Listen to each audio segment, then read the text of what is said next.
இயேசு சொன்னார், நீங்கள் உலகமெங்கும் புறப்பட்டு போய் சர்வ சிருஷ்டிக்கும் அவர்கள் பாவிகள் என்று சொல்லுங்கள். அப்படியே சொன்னாரு. சுவிசேஷத்தை சொல்லுங்கள். சுவிசேஷம் என்றால் என்ன? உன் பாவத்திற்கான கிரயத்தை வேறு ஒருவர் கொடுத்து முடித்து விட்டார், நீ விடுதலையாக்கப்பட்டிருக்கிறாய் என்பதுதான்.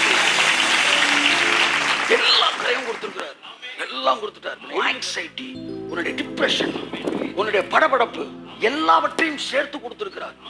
கிரயம் சிலுவையில் ஆரம்பிக்கவில்லை, கிரயம் கெத்செமனேயிலே ஆரம்பித்தது.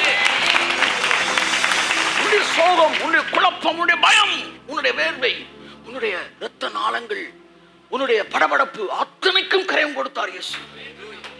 இனிமே சரீரம் சம்பந்தப்பட்ட வியாதி மட்டுமல்ல, உன் மனம் சம்பந்தப்பட்ட வியாதி உனக்கு வருவதற்கு வாய்ப்பில்லை.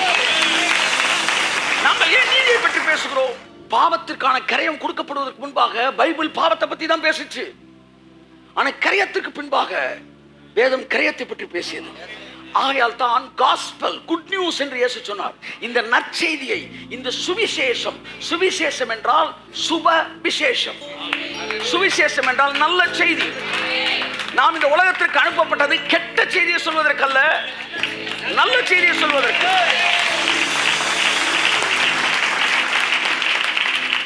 ஒருத்தர் அமெரிக்கால இருந்து ஒரு ப்ராஃபட் வராரு.